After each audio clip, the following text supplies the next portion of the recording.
Thank you so much for coming and hanging out with me and our fellow holistic business folkies. Today, I have sun coming into my eyes. I am so deeply honored to have you here with us today as my friend, as my dear friend, and fellow herbalist and fellow entrepreneur Hmm. and lineage holder. Many things that you are facilitator, teacher, practitioner. And I do know that holistic business folk, I created this in order to see more successful healers, herbalists, makers in the world. And you are Hmm. definitely a pinnacle of that for me, but for many, many people. I know you've worked your ass off to get where you are today in all the ways. You have worked hard in all the ways. So today I'm going to ask you a lot of questions, mostly questions about who you are inside of all of Hmm. it, but then some nitty gritty as well, because that's what we do as business Yeah. owners. And then after we go into it, we'll ask and open up for questions, ask the members to ask questions of you. And Yeah. no questions off the table. Doesn't mean you have to answer it all, but I think it's important to have the Yeah, ability to, for anyone to ask all the things. for sure. Well, thank you. Thank you, my friend, for just hosting this and keeping the discussion rolling because just want to honor that too. Just the invitation to have the discussion around what it takes to just, do the thing. And thank you all for coming. It's great to see some familiar faces. Hi, Tara. Good to see you. Yes, So yeah, I just thank you for starting the conversation and asking me to join. of course. I would love for you to share the origin story of Fat in the Moon. The Mhm. name, first of all, actually, I haven't heard this, so I'm Oh, excited to hear. And what was the yeah. inspiration and impetus? Yes. Okay. Well, going way back into time. So, I'm an artist. That's my background. So I think one of the things about an artist that's similar to entrepreneurship, for sure, is if you don't see something in the world that you want to see, you make it. And that's just like kind of the nature of being an artist. So, I was living in New York City, going to art school, and I had a whole journey with the plants there, particularly the weeds, actually, were really the plants that I connected with to remember my herbal heritage. And so I was just like getting very interested in permaculture, farming, internal herbal medicine. And I was just like, part of art too is aesthetic, right? It's like the stuff that you put on top. It's like the adornment. It's the outer layer and expression. And I was really into products. I love products. Like I love all the things and you have I love all the accoutrement of, topical self-care. And I, just like started to look at everything in my life through this more like critical lens in a certain way, but also like how does the thing that I'm buying or putting on my body or in my body like align with my values? And so I was looking at the ingredients of the stuff that I was putting on my body every single day and was like, yikes, this is toxic. And this was back in, 2010, 2011 that I started to kind of get hip to this external part of my life. And so it was just like really just very organic. I'm like, well, I don't need to buy this. I can make this. And it was very organic in that sense. And I'm a maker. I love materials. So it just came naturally to me to just work with the oils, work with the tinctures, work with the essential oils, work with the waters, right? The distillation. So that's how I got started. It sort of just naturally formed. And then as it started to get some momentum, I'm like, this thing has its own life. It is like making me as much as I'm making it, and it needed a name. And so I had such a hard time coming up with a name. Like, I don't say this in every group, but just to say it here, like everything I came up with sounded like a vibrator company, like, which could have been cool, but wasn't what I was. So finally I was just like, okay, what are my influences? Like what's really kind of powering these potions? And I just like naturally, of course, the moon, the moon is influencing everything on the unconscious level. Our bodies, plant bodies, growth, the cycles, water, everything is being influenced by this force. And we often don't even notice that it's influencing us, right? Until we're tuning in. So that felt like the moon, obviously. And then that is the medium of external herbal medicine. It is the thing that you infuse the plants into to put on your skin. And that was also at a time like, it's so funny to talk in those terms, but like back in the day, fat was not cool. Fat was not like hip or desirable in any way. And so, I think for me, what the frontier that I'm working on with Fat in the Moon is yes, herbal medicine for the skin, but also just like how are we thinking about our relationships to our bodies, especially as women. So fat was the muse, it's the medium of external herbal medicine and also a huge influence on why I'm doing this. So from all the aspects. So Fat in the Moon. And when people heard, they were like, "Really? That's gonna be your name?" I'm like, "Yeah, it's what the name is." So that's the origin story of both the entity that is Fat in the Moon and the name. I love that so much. Thank you for calling it Fat in the Moon. Oh, thank you. Thank you. It's so good. It's so good. Mm. You have been an herbalist for many years and primarily an herbalist trained through via apprenticeship, which Mhm. is a very traditional way of being an herbalist. And I also know that you connect deeply to your Slovenian heritage through Mhm. this. So, can you give us a little bit now that we know where Fat in the Moon came in and Mhm. makes sense with all of your packaging and the beauty of where your art, your masters of fine art really comes in and you can see it through all your design heavy branding. I'm curious about the depth of your herbal practice and how that influences you today and maybe Yeah. even how much you practice because a lot of folks here are doing multiple projects at the Yeah. same time and I think it's helpful to hear what's your reality now. Totally, totally. Yeah, well, I just want to honor everybody's practices. Just working with plants is such a powerful and necessary it's necessary work in the world in all the ways. So just want to say that. So I grew up, I'm Slovenian. My mother is Slovenian. I grew up in a Slovenian community in Milwaukee, Wisconsin, and really tight with my Slovenian family. Got to travel there when I was a kid, and then my family would come to visit us. So it was just such an ambient part of my life, and the Slovenian community, like most, traditional communities, herbal medicine is just part of the culture. And I would actually say, especially Slovenians have real reverence for their land and for the plants, and have especially like magical and loving relationships with the medicinal plants. So I just grew up with my grandma.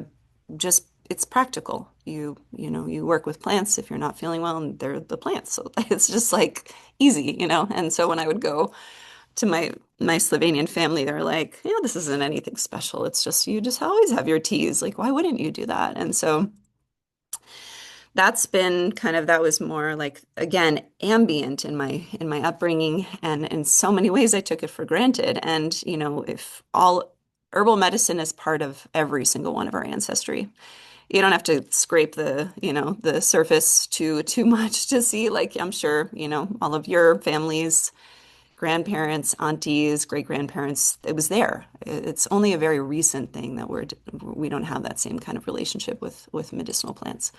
um, so after I went to get my undergraduate and graduate degree in, master's in fine arts and all that stuff, I was a little bit disillusioned by the trajectory of school, and wanted more of like hands-on and like clinical. I wanted to see the herbs in practice. I wanted to see people working with clients and with complex pictures. And so I really started my own herbal education in that in more formal sense by seeking out practitioners and studying with them. So that's what I did. So I did that when I moved to California. So I moved from New York to California in 2012. And that's really when both my herbal education and Fat in the Moon like really just found the fertile soil, man. Just the community. I had some exposure to herbalists. Isla Burgess was one that I connected with in Brooklyn, actually. She was very influential on me. But then, yeah, when I moved to California, it was Joshua Muscat was my primary teacher, William Morris, and then I eventually studied with Aviva Ram. And then now I'm in a master's degree at Maryland University of Integrative Health. And I can speak more to why I decided to do the master's program if you want me to do that now. But um, yeah, I wanted to see clinical practice, and that still continues to be something that I have. I have Fat in the Moon, and I teach, and I also have a clinical practice. And for me, it's really about, well, one, the plants are endlessly fascinating and inspiring, and I want to continue to work with them in that way of learning about their powers and their healing offerings, but also what people are working with, on all the levels. I'm also trained in the somatic psychotherapeutic method Hakomi and also as a psychedelic guide. So, there's two parts of herbal medicine. There's like the plants, right? And then there's the suffering and what people are working with. And not that it's all about suffering. I think there's a lot of well-being that comes with just the cultivation of, medicinal means a lot of different things. So it can be supporting well-being, but it's also about like pathology and what people have been exposed to or continuously exposed to that causes them a lot of suffering. So just to be able to kind of understand that landscape um, is a big part of my practice. So I would say I have like a little bit of a hybrid approach to being an herbalist. Thank you so much for sharing that. I love your influences already in your time as an herbalist and wonderful teachers, wonderful practitioners, varied enough, but Yeah. serious practitioners for sure. So thank you so much for sharing that. Yeah, and I just Go. want to shout out someone real quick because if you all haven't heard, so my main mentor is Kathleen Harrison. She's an ethnobotanist and she's more in the psychedelic space. But you all, as soon as you get off this call, just look up Kathleen Harrison. She really speaks to the spirit and the wisdom of plants and how people have been working with plants. So I just wanted to make sure that was spoken. Good. Yeah. I She was one of my teachers when I was at the California School of Herbal Studies Yes. 21 years ago. She taught botanical drawing and did a Mm. little ethnobotany in there as well. Really profound person. Thank you so much for bringing her Mhm. name into the room. Going back to business nitty gritty, Oh. I am curious what your early days looked like with Fat in the Moon. Where did you sell? What Mhm. products? How many products did you have? Did you have any people helping you? Mhm. What startup costs look like? Yeah. Oh God. I mean, because I started with like, I'm gonna make these potions for me and my friends. It was like they all, I didn't really start with one product. And I think this is just how I roll. Like even when I'm cooking dinner, I'm like, it's a sweet. It's like, okay, what's the main thing with the sauce? What's the thing on the side? What's the You salad? are What's the the queen of sauces. it's the sauce, man. You are the queen of It's the sauces. sauce. It's all about the Yeah, sauce. So yeah. I had many sauces. So that was like the all cream, my first suite of sauces, all cream, sage and rose face mist, pimple mud, deodorant cream, yoni duster, and the dry shampoo were like the start. And then I mean, I have over 100 products. I can't stop making things, and we can talk about that too. I wouldn't recommend starting with that many products. But that's something I had to learn the hard way, and I was in too deep by the time I kind of was like, oh, huh. But that's when it started, and then it just kept growing because it was like I just saw more and more needs, and then I just continued to make more potions because there's again, plants are endlessly inspiring, endlessly inspiring. So it's hard for me to stop. Um, as far as like, beginning expenses, I was really, so I started selling on Etsy, good old Etsy. And that was great because, it's like I come from like more of the punk DIY background. So it just felt like that. It felt like, and it was like the early days that just, yeah, it felt like fun and connective. So Etsy was kind of the online place that I was selling things. But then I had to learn like, oh, I have to like send people things. I have to like check these messages, like all of this stuff that I had no skills around really. I had to learn on my feet. And then when I moved to California, it was farmers markets. I was setting up at the San Francisco farmers markets, the Kensington farmers markets, the Berkeley farmers markets. And that I actually loved. Even it was like hard work for sure. It's not super fun to like set things up in the frigid morning and then you're talking to people all day, but that building of relationships, like that's what it's about. That's what herbal medicine is about those relationships, plants and people, and that exchange. And so for me, really building the network through farmers markets was huge. And that started to get me connected to more stores, Gravel and Gold. They were great. And like all these lovely people, just lovely humans that I got to interact with. And that was really the structure that Fat in the Moon kind of grew on. And I really got a lot of feedback from the stores that initially started to carry Fat in the Moon, just because again, they were just great people and they helped me like when I had like super low prices because that's a whole other topic too, like really thinking about pricing. I was just thinking about it like, well, how much do I need to make to like be able to make it again?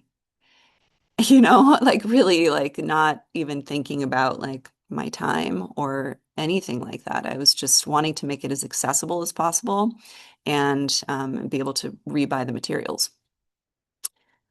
And there's beauty in that, but also like not having like a business, like a martyr business is important because it is also about, it's like you kind of teach people how to treat you. So as herbalists out in the world, we're also telling people how much they should value herbal medicine and not to like get crazy with it. We don't have to get crazy with our prices, but it's like this is the standard because it's coming from like deep quality. It's coming from super good intention and a lot of integrity. So that's been something I've had to learn, over the years.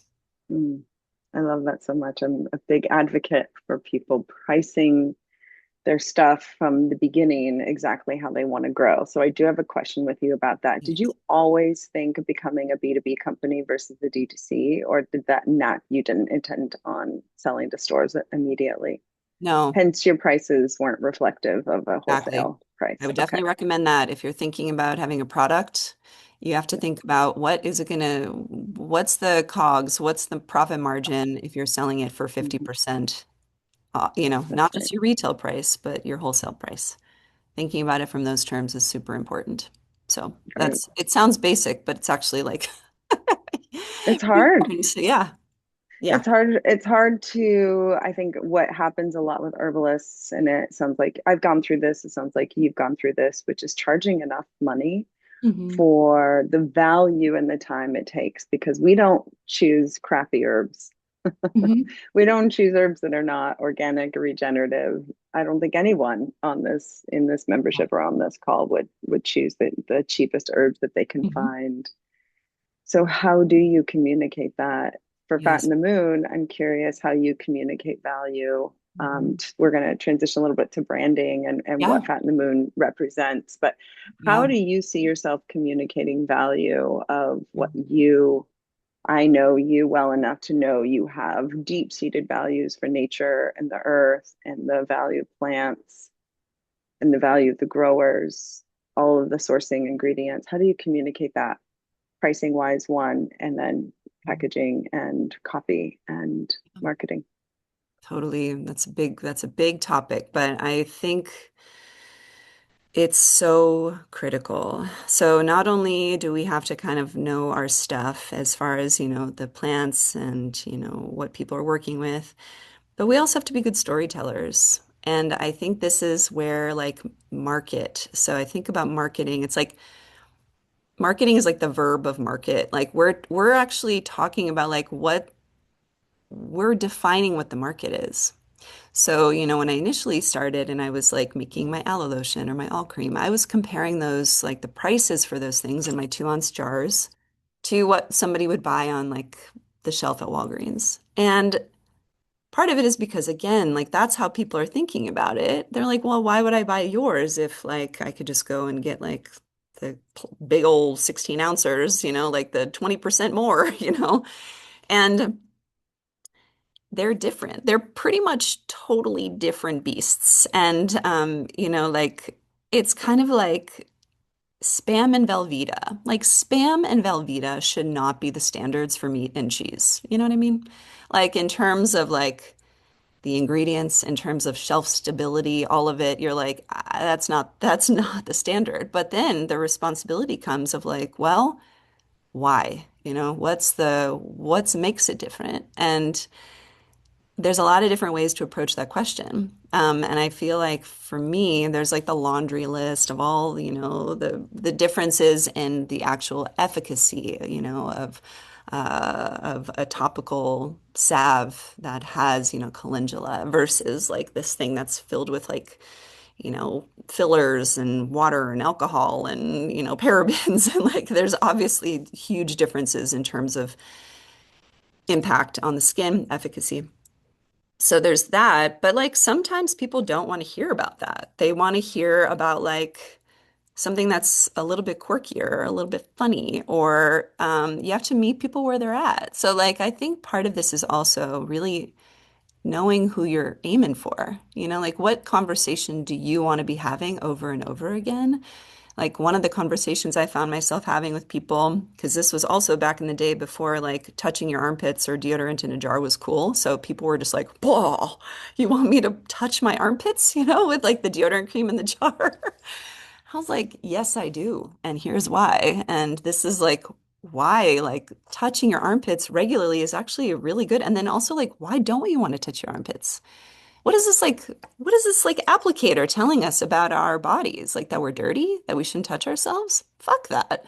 So, like all of these different entry points and how do we meet people where they're at is so fun. It's so fun. Like the thinking about again marketing as like the active part of where are we making the market? How are we defining what the market is Mhm. really important work because it also is like why should people care about the better option? Why should people care about organic? Why should people care Mhm. about regenerative agriculture?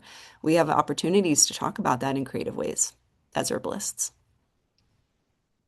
Thank you for saying that. I love the defining the market by our marketing because the market is still being defined, even though we have our herbal elders that are very much still with us, but really defined the early stage of the market in the 1970s. Rosemary Gladstar, David Hoffman, Hmm. any of these, David Winston, anybody that started a company back then. Obviously, Rosemary is a serial entrepreneur. She's really good at starting companies and has really defined the market through traditional medicinals.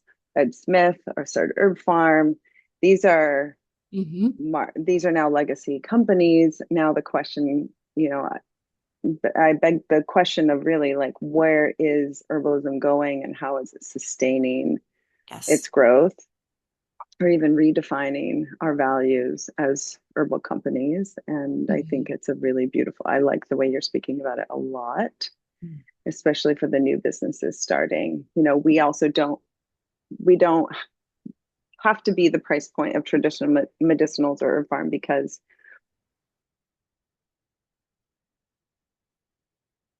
Oh, you I just think that's froze, honey. appropriate. Oh, Oh, you just sorry. froze. There you I go. was frozen. You're good. Sorry. I don't know. Hold on one second. I'm just going to turn off my other thing just in case. Is it better? Yes. Okay. All I was saying is that we need to define the market, and it's appropriate to be more expensive than these legacy companies, and be able to communicate that handmade, homemade Hmm. part of it as well. Definitely. Yeah, we can't like, there's no competing with the scale that they have. Like, there's no, Yeah. yeah, it's just, it wouldn't be doing anybody a service to charge the prices that they're charging. It's just not, Hmm. it would be fair. Yeah. Hmm. You are very good at copy and marketing to keep on that subject. And a big piece of what we will be working through this next month is target persona, target audience, Mm. target customer, and then the Right. offer that comes with it. I'm curious if you can communicate who your perfect customer is Oh. for our people today. Mm. I mean, the nature lover weirdos, 100%.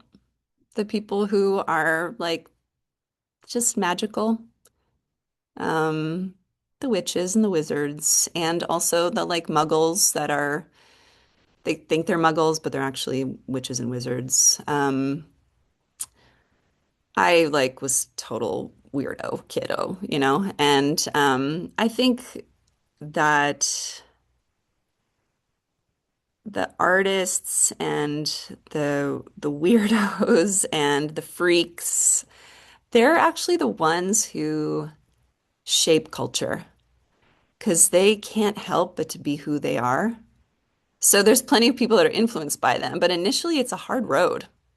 It's a hard road, and I would even say that those folks often are, faced with a lot of adversity. So I want to support those people. I want to support those people on all the levels because there's different, there's a whole range of what that looks like. But I want to support those people in being who they are and caring for themselves. I think that's my audience.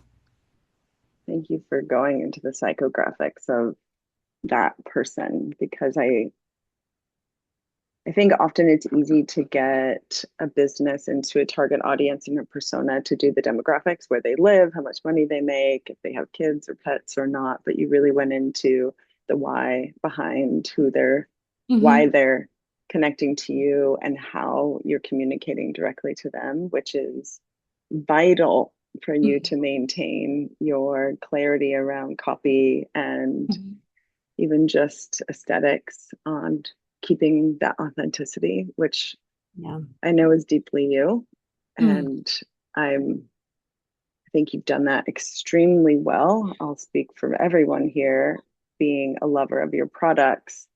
It really balances the love for clean skincare, efficacious skincare, understandable skincare.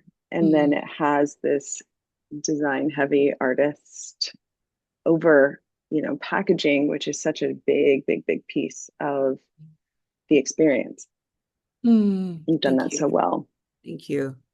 Yeah. I really, yeah, this is something I've been thinking about a lot more lately too, because there's different people who like find their inner weirdo at different times. And like what I mean by weirdo is like kind of anti-establishment. And that can often be when like, so many women when they become pregnant and they're like, wait a minute, like what is this? What is the stuff I'm eating? What is the stuff I'm putting on my skin? What is the stuff that's like coming into my house on the regular that is like filled with all these toxins? Like, no. And then you're all of a sudden you're jumping out of the mainstream. So that at that point is such a critical moment because again, we have this like beautiful history of aligning with our landscape. And all of our ancestors came from working with, the abundance and wisdom in nature. So there's that receptivity to kind of health, not just your personal health, but also the health of others and the health of a landscape is just on that psychographic note. Yeah, like it's good to know where your audience hangs out. Like if you're making, an herbal line for moms, go go put up your posters at the like Pilates studio that all the moms are hanging out at. Like be practical for sure. Like you want to make sure you know where they're hanging out. But like really understanding like why are they making these changes or why would they go for your product versus like whatever is like at Target, you know? So it's both. So I just wanted to speak to that. Like there's practical applications of what I'm saying too. Hmm. Yeah. I don't think we can speak enough about target persona or your target customer Mm, truly, because the more I do this work in building out my content, the deeper I have to go into who my people are, where mhm, they hang out, why they spend time, why they want to spend time with me, mhm, right? Why they want to buy your product. So there's always more layers you can go through to find why this person hangs out and wants to spend their money on you versus somebody else. And mhm. because you've been doing Fat in the Moon for 13 years now, This 14, is going to be the 14th year. Yeah. 14th year, you've been Sweet. able to really hone in on why that person hangs out with you. And that, like you said, that transitional time. I've noticed that transitional time, pregnancy, like you're speaking Mhm. of, health and wellness transitions. Yeah. Same as when people come to see me as a practitioner, as an herbalist. It's the Mhm. exact same time frame. It's always in a transition. Even students that come and take my classes, they're in some transition in Mm. their life. And Yeah. understanding that has really helped me know also how to hold that space for my customers or my audience, is knowing that there's change. It's a Yeah. moment of change and reconciliation or shedding Mhm. in those spaces, therefore communicating in a way that's really sensitive to that. Yeah. I think it's connected to is like, why do you want to offer this product or service? It's like your psychographic too, like, or your psychology Mm-hmm. is always going to have resonance, with the psychographic of your audience, your, ideal audience, your target audience. So really understanding why you're doing something is super important. I would even say it's number one, and then who your audience is at, at least two, three, two for sure. Mm-hmm. So just to think about that, because that's going to be also the thing that keeps you going when it gets fucking rough. Yeah. Yeah. Well, and you spoke about your origin story. You were solving your own problem, right? If you Mhm. don't have a business, if you're not solving problems, you don't have a business. That's the whole point of business. And you were Yeah. solving your own problem, and you were solving many other people's problems that are very similar to your problem, yet they have their Mhm. own unique version of it. And Mhm. that's where a lot of students ask, "Oh, am I my own target customer?" Like, absolutely. That's why you started the company. Yeah. And there are other people that might not be have your exact experience that also purchase from you. And you have to Mhm. explore that to understand what's the breadth of your community without Mhm. negotiating the why of your business. Yeah. Yeah, I think that there's also like an interesting scale piece in this too. So, if you understand your audience, your ideal customer, but also like to what degree, like do you want that to be within your local community? Do you want that to be within your, city? Do you want that to be within your state? Like, do you want it to be like a gigantic company, that's like all over the world? Like what level? Because then you're gonna have to think about those psychographics slightly differently if you're thinking about a certain scale. So I just wanted to say that because That's it has, yeah, it matters. absolutely okay. I'm wondering if I'm getting frozen. For some reason, my internet's weird today. Thank you for sharing that. I think that goes to, I'm going to talk about Steve Jobs and you're going to laugh about this, Rachel. You love I that guy. don't, I don't love that guy, but he's such an iconic business person. But it makes sense where Apple became the think different because there's global company. And that concept goes with so Hmm. many people, right? That concept is huge. It's an umbrella, it's interpretive versus Hmm. thinking about if you're starting a Pilates studio, what the people in your neighborhood are really interested Yes. in. Those are two very different brand opportunities, two very Yes. different scalable pieces. You're absolutely right. Thinking about that big umbrella concept is okay when you're at a scalable global company, Hmm. but it might not be specific enough Hmm. when you're trying to solve specific people's problems. Yes. And I love how you framed it because when we're thinking of our 5 to 10 year goals, we do have to think, do we want to be a scalable online ecom Mhm. company? Do I want to become the speaker on TED Talks, et cetera? Or am I really interested in having a sustainable livelihood as a practitioner for my community that Mhm. is a different target persona? Definitely. Yeah, Definitely. Yeah. yeah. And it's such an important piece. So yes, I just want to, yes, 100%.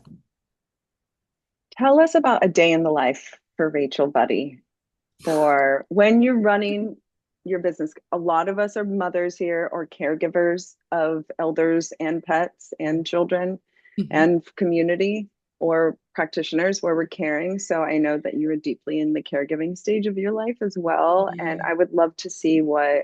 Rachel's business slash caregiving world looks like. Oh man. And I Okay. know it starts early. It does. I know I'm like, oh, yeah, y'all are gonna hear like the real. It's a little vulnerable, but so I start my day at 3. I wake up at 3, and I have, just for context too, I have a 7-year-old son who is like the spawn of Mars. He's an intense guy. I also have 2 bonus daughters that are in college right now. They just went to college.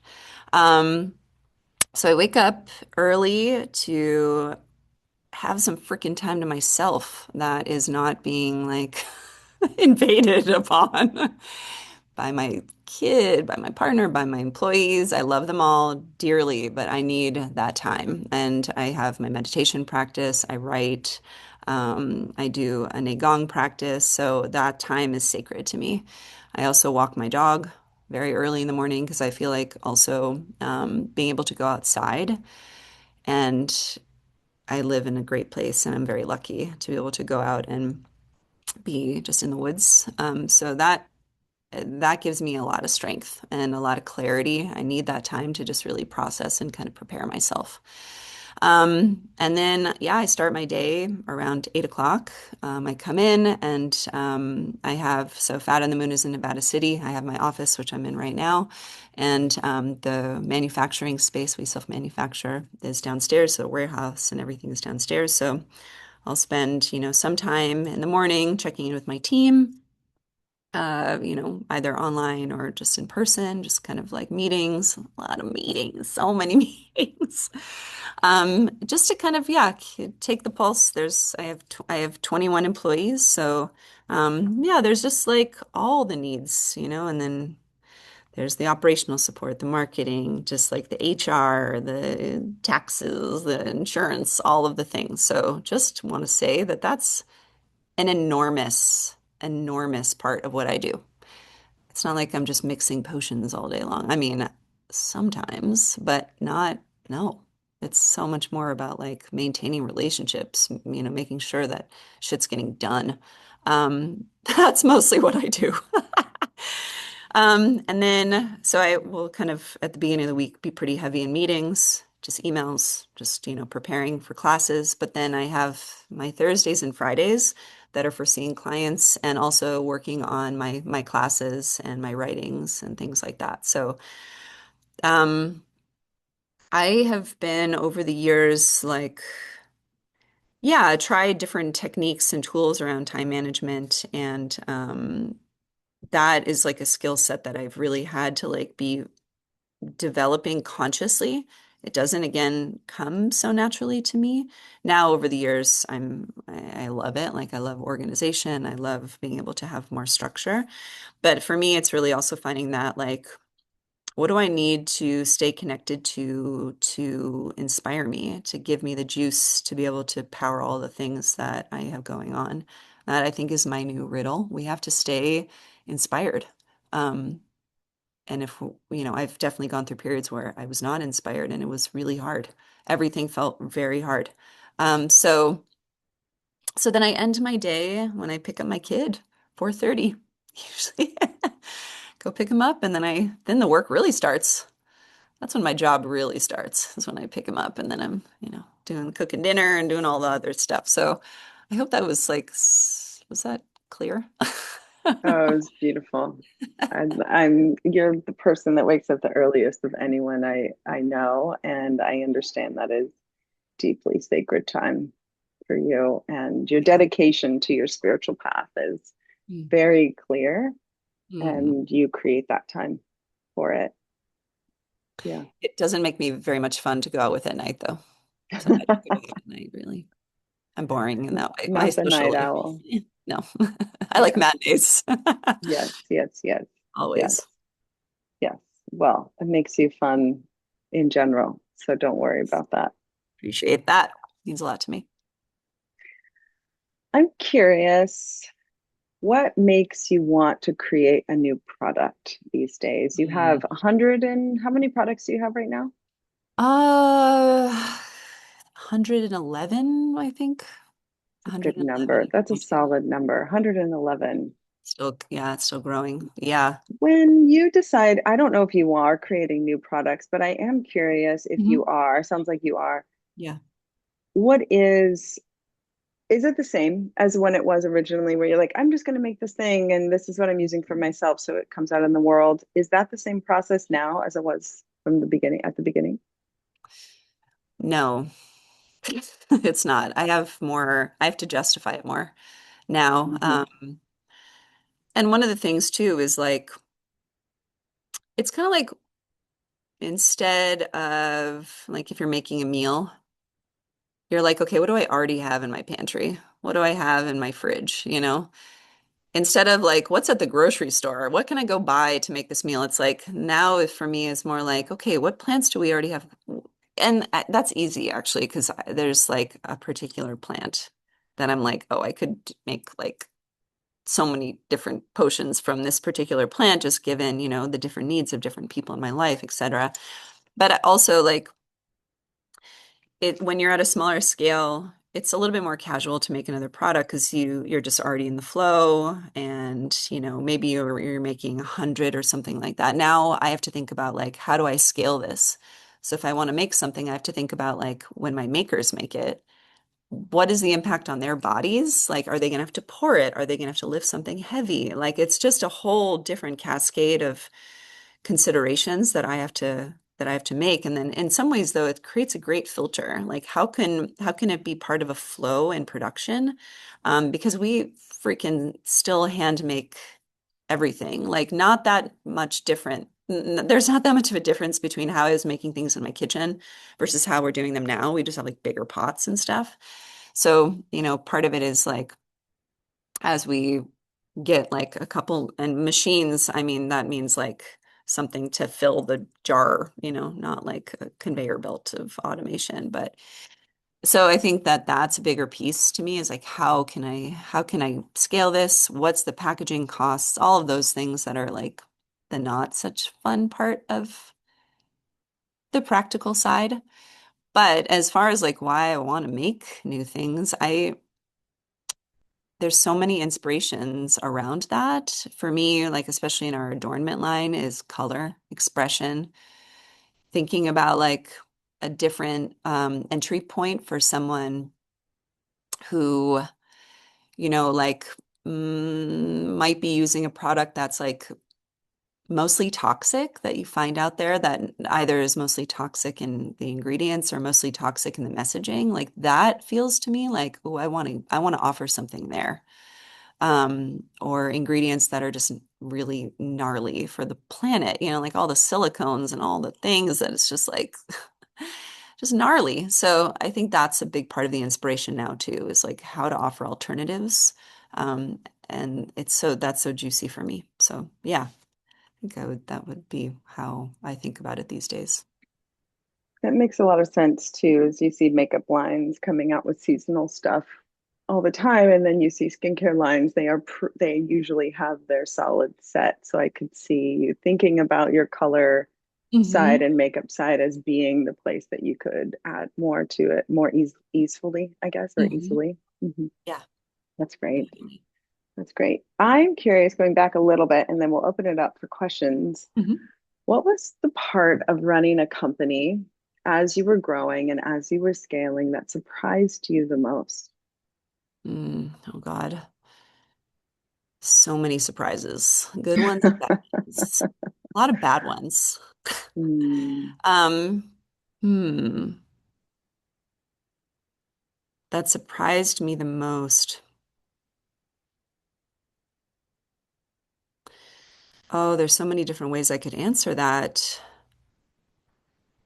I would say if like I'll speak to the positive side of the surprise first, is how much this is really about good relationships.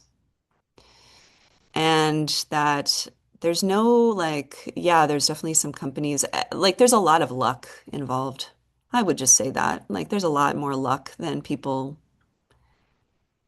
would make you believe in business, like why something works and why something doesn't. It's there's just like another kind of logic that we are tapping into that yeah, that there's a big piece of that.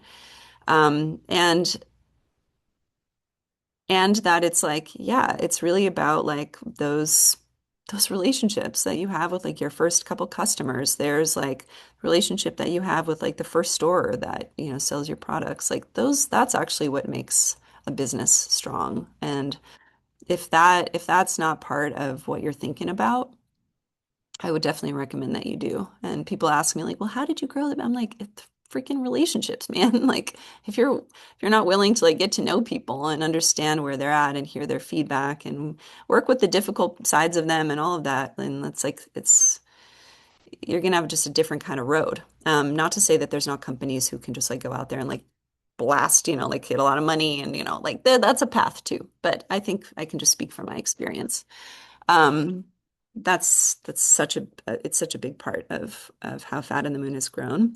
And then the other like unsavory surprises. I think I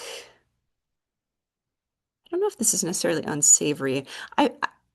What feels like important for me to name is that there was a lot of parts of business that I felt a strong aversion to, like business, money, they were sort of profit, like all these words that felt kind of dirty to me. And I was like, oh, like I don't like that. And the more I kind of had that narrative, the more unpleasant surprises came my way. Just because I wasn't taking that bull by the horns. I was letting other people kind of determine what that reality was for me. So as soon as I started just to learn a little bit, like just enough to be able to feel like, wait, like this isn't gross or scary or, you know, it's actually like just practical stuff that I can understand this. It started to change the narrative for me. That yeah, where I felt more empowered, that I wasn't just like kind of getting creeped up on, in terms of like insurance stuff or accounting stuff or tax stuff. Like I was just being a little bit more like proactive. I hope that makes sense.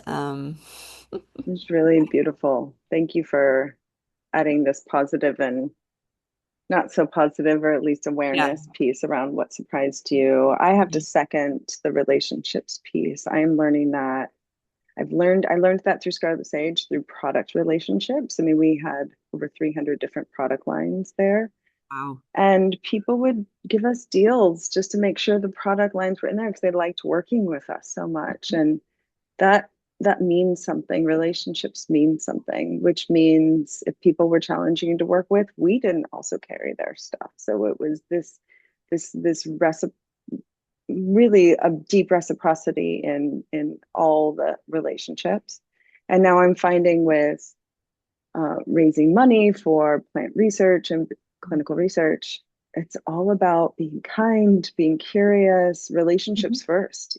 Yeah. Even asking for a lot of money and funding for research, people just want to get to know you first. That's actually the first thing they care about. And if you're someone Yeah. they want to hang out with, Mm. they're also willing to do business with you. Yeah. And the more successful people are, the more important that becomes and the more time they spend in person with people. I see some of the most successful Mm. entrepreneurs, and I know you do this, drive to meet people in person. We'll have one-on-one meetings if they can, Mhm. because of the impact of what that has for that long-term relationship. Even though it's short term, it's can be Mhm. challenging. Yeah, Yeah. definitely. And it also builds a word of mouth where Yeah. you get someone says, "Oh, you should carry their product," or "I love this Yes. product.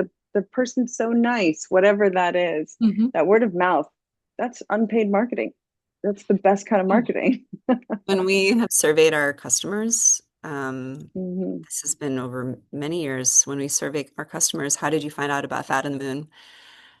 It's, I think, 80%, which is humongous, word of mouth. Like that is how people learn about Fat in the Moon. And I'm like, wow, we love marketing, but we don't spend a lot of our, we don't spend a lot on marketing relative to other companies. Yeah, So that really, keeps your customer acquisition cost really low. Do you have that yeah. number by any chance? I know it's a big number to ask for someone on the fly, but do you have your CAC?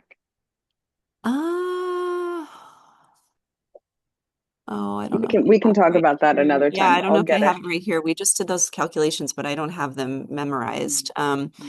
But we spend, hold on, let me just look at this real quick. I just want to give you a sense of our percentage of Of marketing. marketing spend. Hold on. Great. I would love to hear these numbers. I know we're Not going to that, have to have a whole other conversation yeah. just about numbers. So Yeah. it makes me very happy. And just to say too, I wouldn't say like do this, that I'm just giving you sort of a study of where we're at. Hold on a second here. Let me just go While look. you're looking at that, what I Yes. understand is minimum of most e-com companies spend 15% of their revenue on marketing, but I've seen it up to 50% Oh based yeah. on the CPG companies. And so 15 is low. It's conservative.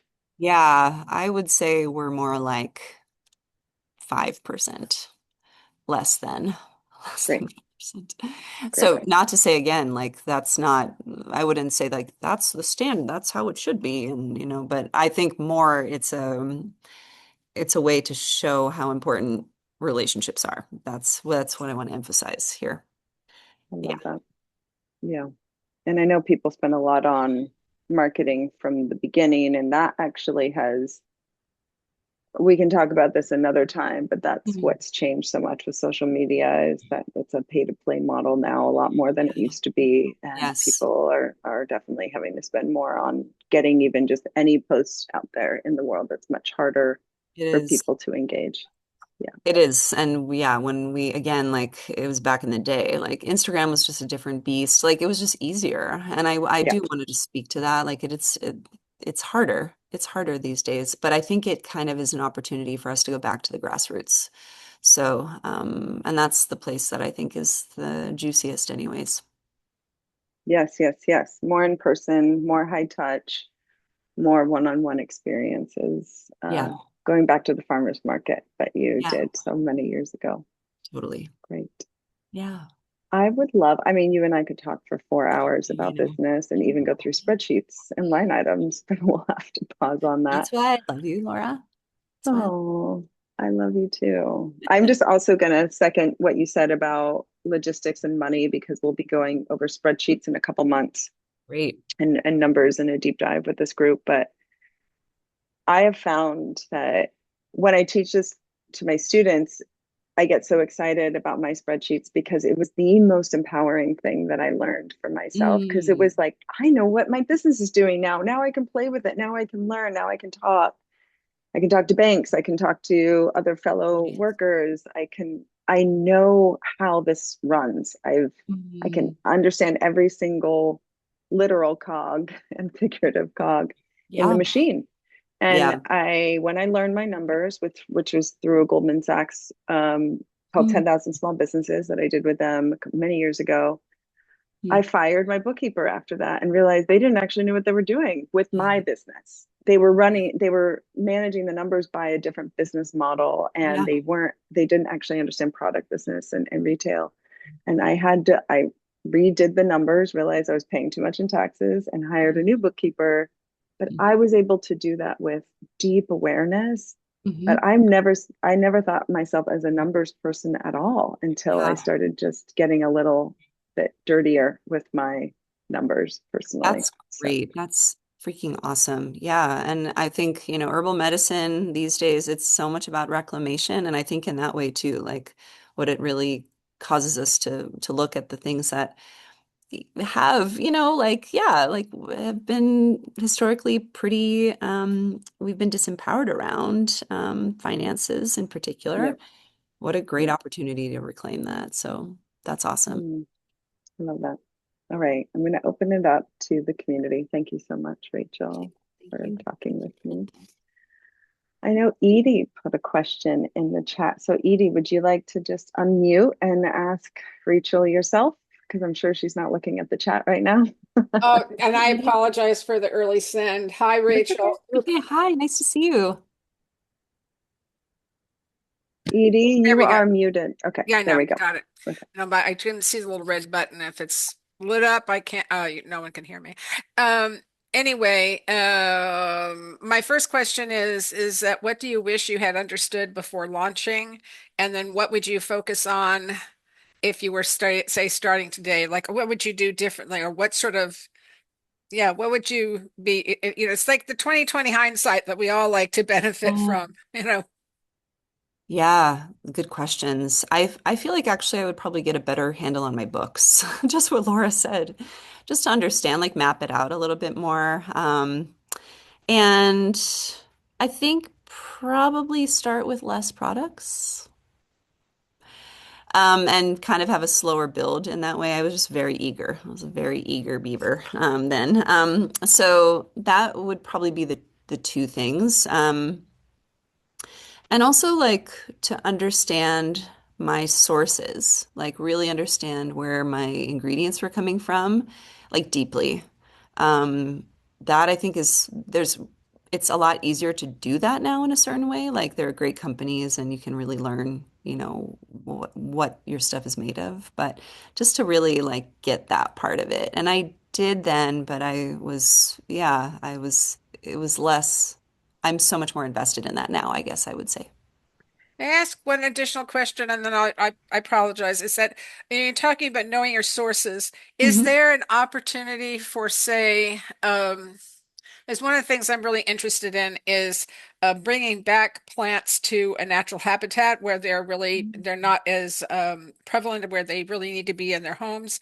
Is that also is growing herbs that could be offered to um, people such as yourself, businesses such as yourself, of those types of ones that may be a little bit more difficult to find, to be able to have a really strong source for, say, one, only looking like, say, maybe one or two to actually source for my as an herb to steadily really concentrate on. Was that something that you would see be valuable to you yourself, or even to other herbalist type companies? Do you know what I'm trying to ask? Yeah.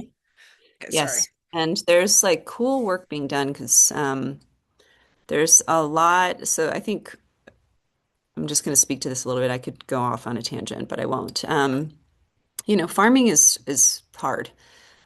So for production farming for food. And I am kind of always astonished that more people aren't growing herbs, especially like hardy perennials. You just set it and forget it, kind of, lemon balm, yarrow, mugwort will take over. So thinking about even more of a collective model where different people are growing different plants and they're offering those plants to, yeah, people who are medicine makers of all kinds. I think that there's a lot of opportunity for that right now. Also, the reality of the situation in Eastern Europe, So this is something that Mountain Rose Herbs is dealing with, where that knowledge and interest in going out and wild harvesting elder or, even like growing chamomile or whatever it is, like that, unfortunately, right now is waning in those places. So, a lot of the sourcing of those herbs is kind of like, ugh.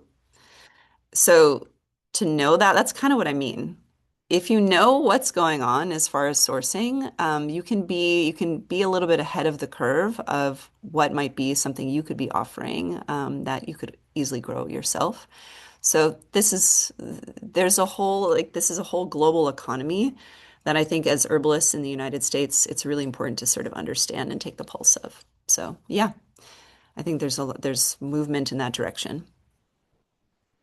Great question, Yeah, Edie. thank you, Edie. Yeah. I know Tara had a question she put in the chat. Tara, do you want to just unmute and ask? Yeah, thank you, Rachel. Always inspiring to spend time with you. I was wondering how you prioritize your spiritual relationship with the plants while running a business. I feel like just all the logistics of the business can really easily take over and kind of take away some of the inspiration and Mhm. wonder and magic. And I'm just wondering if you have any recommendations around that. And then secondly, if there's time, thinking about manufacturing, just deciding whether to do that in-house versus you know, not outsourcing. So yeah. Yeah. Yeah. So your first question, it's such an important question, actually, because I'm really doing this for the plants. They are the inspiration, and I think there's definitely been times where running a business and just like the demands of life is so intense that like I'm so grateful to the plants because they were the ones who are keeping me going. Um, they're giving me the guidance to keep going and the healing to keep going.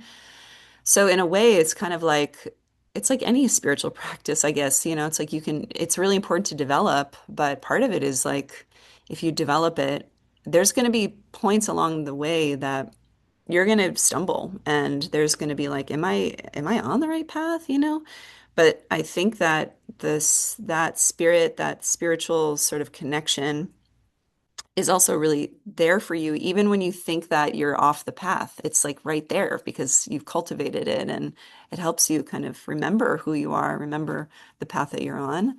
And I think that's, in a practical sense too, having a values aligned company is fucking hard, It's like expensive and this is like to do things in the way that's right for the plants, that's right for my employees, that's right for just even my sanity is hard. Um, we're in competition with people who are not thinking about things like that, and well, they're right next to us on the shelf, and their products are, $5 less. So it's like, oh, there it is. So I think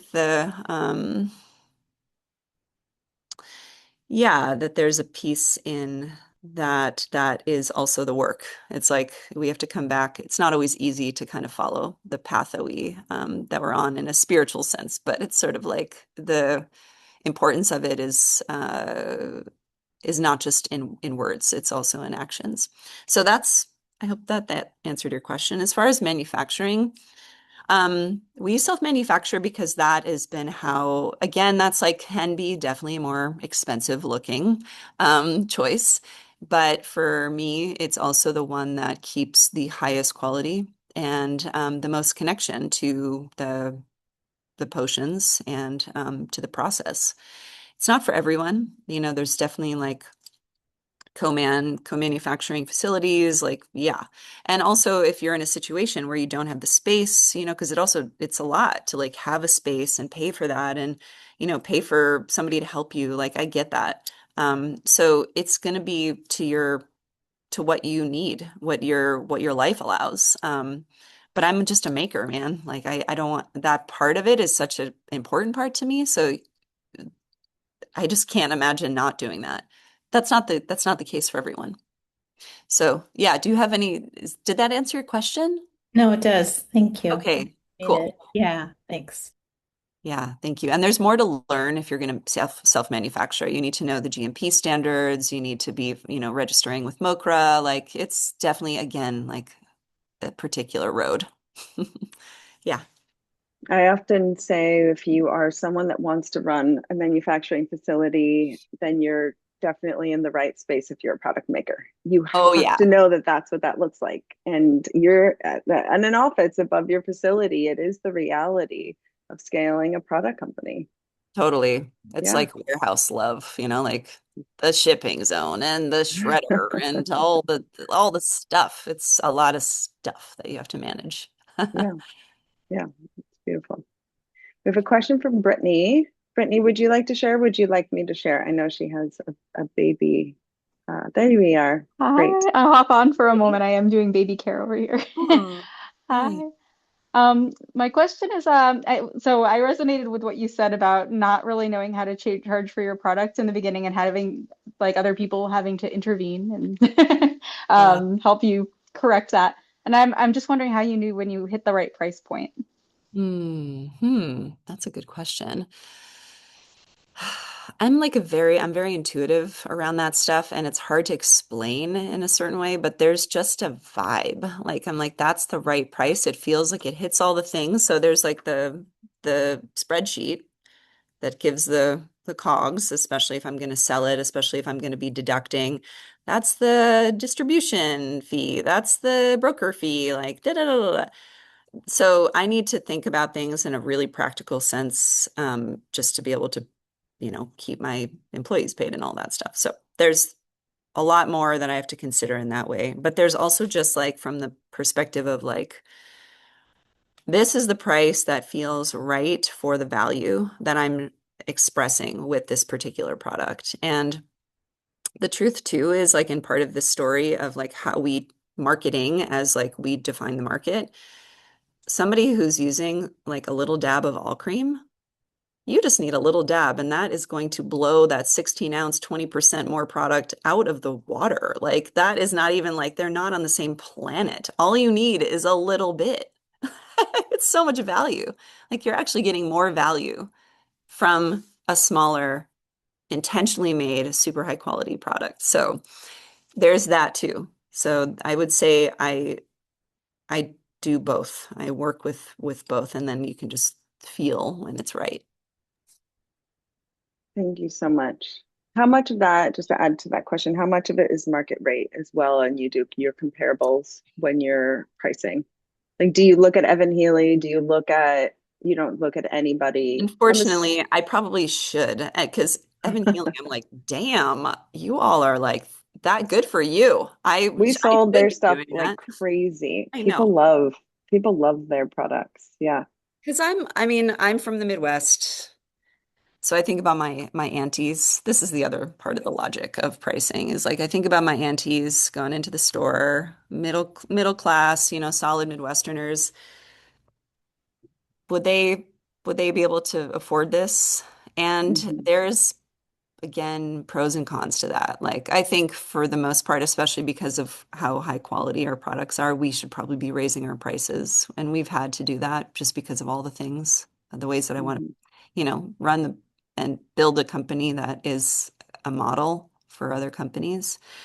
Um, so, but also like I feel like you need to understand your aspiration around who do you want to have access your products. And while I think Fat in the Moon is riding on the edge of luxury, it's not luxury. Like I again, like I want it to be for the witches and the weirdos and the wizards. Um, and not that they can't have luxury, but like I think that there's also a piece that this is like herbal medicine. I want it to be relatively accessible. So, yeah, I could speak more to that, but maybe another Yeah. time. Thank you for answering it with all the layers. Sure. Pricing, there's a lot of layers in general, and there's a lot of formulas. So, Brittany, we will definitely go over pricing based on formulas and market rate and intuition Yeah, um, in a couple months. cool. Yes, you had a question, Ami, and then we'll get to Amber's question. Yes, go ahead. Well, kind of just more of a statement. I remember years ago we traded products at the Herbal Symposium, and Cool. I just hopped on your website and it's like blown up from whatever, however long that was. I don't even know, but your prices are really, really good, and I actually value that. Like I'm that person. I'm constantly being told I'm selling my things for too little, but I am a folk maker, and I pretty much just sell.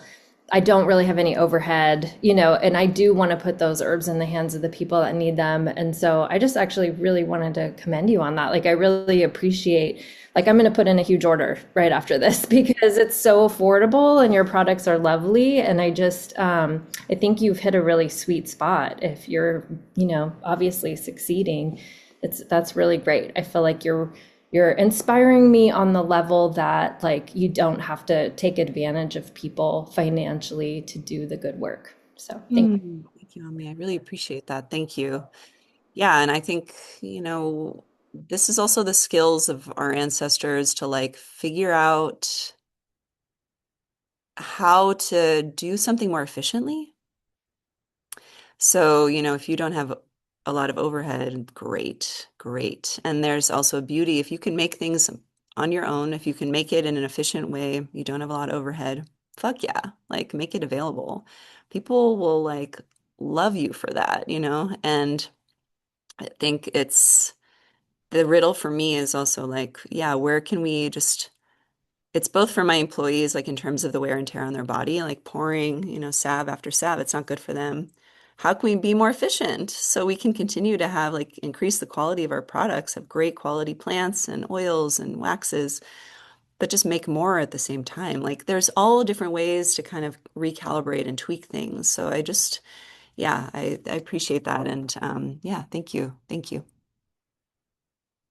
Yeah, I'll just comment really quick. I actually worked for someone similar to you that's in my local area who I felt like she did care about her employees, obviously, it's much smaller than you, but after just a couple days, I couldn't the essential oils, and it was so down home, but then the quantity of like oils that were being, you know, created in the air. Like I couldn't personally, I was just bottling, a product, but it was just too much. Like it was like, I can't, I would have had to wear a respirator. I felt like just to get the job done. She didn't have fans, she didn't have ventilation or like an air filter, and all of her other employees were fine with it. I'm a little more sensitive, but it was sad for me because we were really aligned and I wanted to help her and learn from her and work for her. But at the end of the day, it was like, there wasn't much consideration put in for that, or like bagging teas and getting itchy, and just like that stuff's really important when it comes to working with herbs at scale, I feel like, and people forget that. So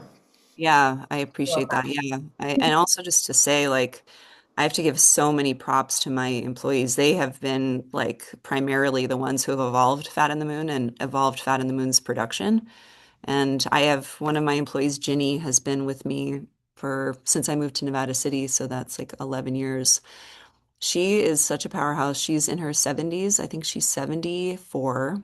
Amazing human being. And like she's just like, we got to do this differently. And I'm like, thank you, Jenny. Like, thank you for letting me know because she's the one who's been on the ground and like doing things at scale. So if you have helpers, they're looking at your business in a different way, and I think that's important to kind of really think about the evolution of the entity that you're creating is ultimately a collaboration, for better for worse. Sometimes you get things that are hard and you have to react to it and write the path. But yeah, I appreciate that. It's and I just have to give props. Yeah. Mm, I Cool. love that. You and we will open this up for further conversation in the next 6 months for Mm. employees and talking about how to get help because I know you and Yeah. I have a lot to share about the Yes, lessons and the learnings in that world. totally. I know Amber has a question. She says, how do you test a new product and Mm. how long does it usually take from idea to shelf? Hmm. Good question. So we've had to get this more formulated, formulaic, because I'm like very excited to share when something is new. I'm like, everyone needs it right now, yesterday. So here's again, my employees are like, whoa, whoa, whoa, you gotta slow this down. So what we do now is I have an idea and then I will make it and we will kind of do a couple things simultaneously. So we have to kind of stress test. So we have an incubator, we freeze things, we leave things in our car. We have like the kind of legit way of testing things, and then we have the like, what's the weirdest thing that somebody's going to do? Because it's crazy what people do with products. Like, I'm like, really? You put it there? Why? Or like, what? What circumstance? So we kind of get weird with how we're using things and get gross and see how it does. So I have something in the incubator right now, and we let it sit in there for 6 weeks just to see what happens, which is fun and sciencey. And then simultaneously, we also test at the coven. So that's what I call fat in the moon, shorthand. So my employees test things and then we get feedback. And then just in my community, we will send things, give things to people to test. So that process is just to allow for the incubation and the freeze thaw and all of that stuff. That initial phase is between like 6 weeks and 2 months, 6 and 8 weeks. And then what's the funnest part is we do a lot of trial with our customers. And that part has just been so juicy and interesting. So that's something that we're doing more and more is trialing with our customers. And then, like right now we're doing trials for products that we're probably not going to launch until next year. So it can be a long process because it's like making sure we have all the ingredients, the packaging, getting it in production, all that. It takes a long time. And I think the bigger you get, the more effort it takes to get something off the ground, just because there's more channels it has to go through and more people that have to kind of sign off on it. So I would say like a year. Sometimes it takes like a year at least to start a new product. Yeah. That makes a lot of sense at the scale because you're primarily, actually, I'm curious what percentage you do B2B versus D2C. And for Yeah. those that are new, business to business is B2B, so Mhm. wholesale, versus direct to customer, which is D2C. So I am curious about percentages. Yeah. So we started out as mostly D2C, just Uh-huh. sales from our website, probably like 80% D2C to 20% wholesale. Now it's more like 50-50, and that's really changed in the last year and a half. We're working Mhm. with more co-ops and more independent grocery stores, and we've always had a strong presence in boutiques, but that's kind of evolved too as boutiques have, that landscape has changed too. So right now it's about 50-50. I see potential in both arenas. But yeah, Mhm. that's my intention is to grow them simultaneously. Great. I love that. More profit in one, more quantity in another, less Yeah, it's a profit, more volume, quantity. Yes. Volume volume, game versus profit volume game. game. Yeah, right.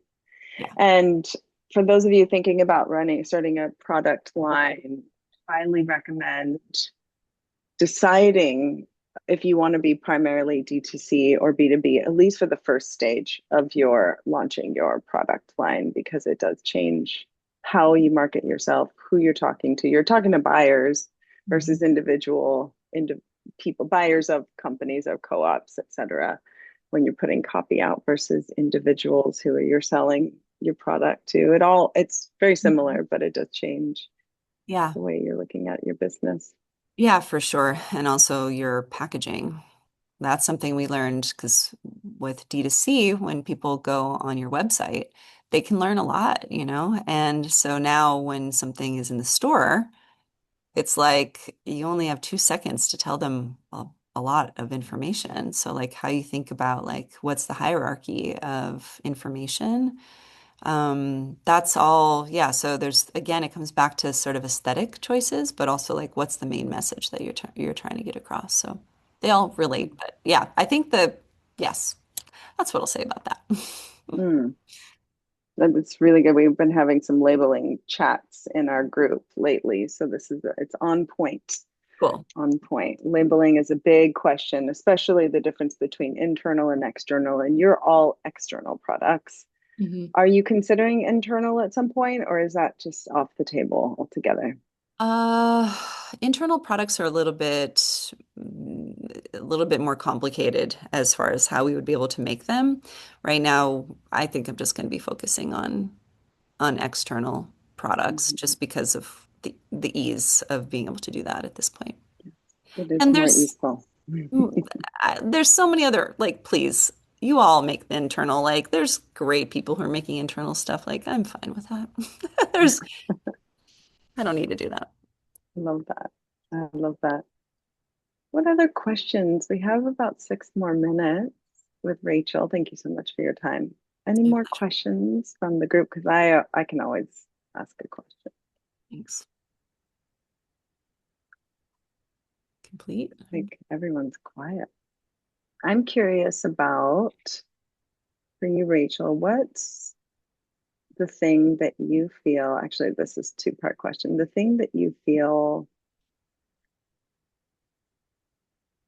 you would have liked to have known, a little bit like Edie's question, but truly, what was the best advice you were given Hmm. in the early stage that you feel like is still walking you through your journey as a small business owner? But you're a small medium at this point, but I know it's considered small. Anything under 5 million a year is considered small, Mm-hmm. but I am curious. Hmm. What advice?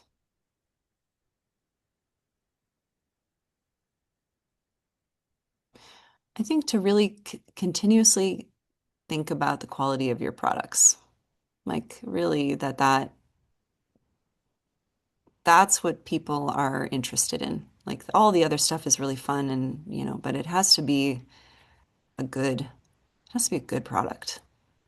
Um, and yeah, like that just continuing to evolve, like that piece of it, like how to make something with better ingredients, more connection to the source, continue like right now we're making our own witch hazel extract from like, Wow. wild harvested witch hazel and just that feels right, it just feels better and it's like such a better product that comes from that. And even though it's more work for us, it's actually not in a certain way too. So anyways, I would say like, and also being true to yourself. That is, I would say it's like a combination of advice that I've gotten both from like art professors. The reason I'm saying it is because like there's so many trends, and I think aesthetically or what's the ingredient or whatever it is, and that's fine. And it's not that we can't respond to those, but like really knowing why you're doing something and staying like true to that is what is going to make what you're doing endure. Even if people don't get it, like they will or they won't, but some people will. And staying true to that, I think it sounds so cheesy, but it's real. Because if you make stuff that's not true to you, like you just make like you paint yourself into a corner, It's just like unfortunately, if it gets really successful, then you end up doing something that you hate. And like, oh, I've seen that. People just are miserable and they're like have a good business, but they're miserable. So it's just like, Hmm. yeah, Be careful what you ask for. totally. Yeah.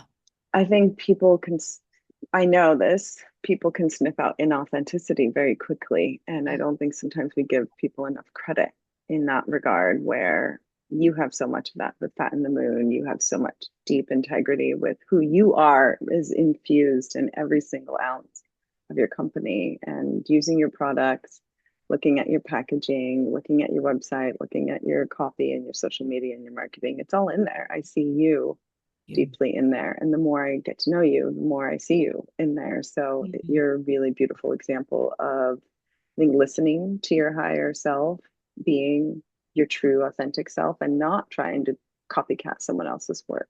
Thank you. I appreciate that. Yeah, it's particular. It's a particular relationship. I think We're I saw gonna. something in the chat. Can I just respond to it though? Hold on. Oh, sure. There Yeah, was I like a think Edie product asked fail.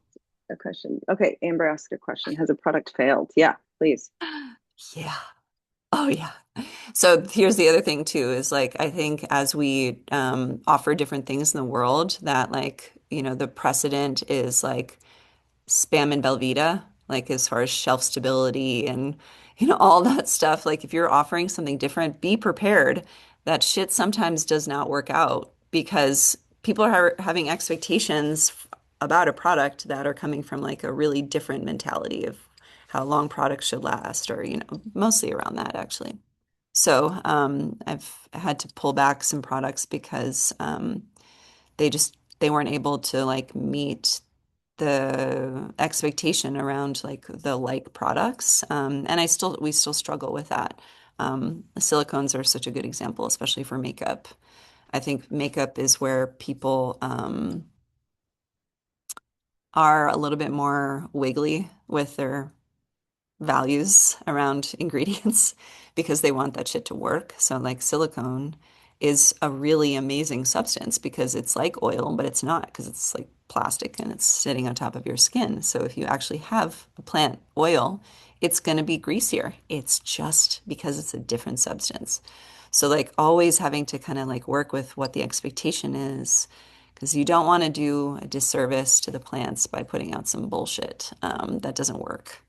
That's like when I see formulas, don't even get me started on this, but if you need to make sure your stuff works, and if it doesn't, you need to be prepared to share with your customer why and how they should be thinking about it differently. And that can be a big exchange back and forth. But what I will say is if something fails, to be there to like answer the question and to do it in a humble way. And I've definitely had to do that multiple times, continue to have to do that multiple times. So yes. Thank you for that. That was a very honest answer. Yes, Mm, products fail all the time. It's true. And sometimes, in my experience, you put out something you love and you're obsessed with, you're like, oh my God, this is going to do so well. And then it yeah. just falls. Yeah. And I think a lot of that's timing, truly, because I think we know good products, truly. I think you have to also have that awareness that sometimes it's just bad timing because Mhm. people are not quite privy to the cool stuff that herbalists use and love and know that's efficacious. So sometimes products do come back around where you They can do. relaunch them again. Yeah, just Yeah. trust in the composting process too, because sometimes it just has to ripen. Yeah. Yeah. I love that. I Cool. love that. I know we're past time. Edie had one more question. I think it's actually a good closure. It was, what advice do you ignore now that you used to follow? Mm. This is the Other first. than everything. Yeah, yeah. Like I feel like I go through cycles.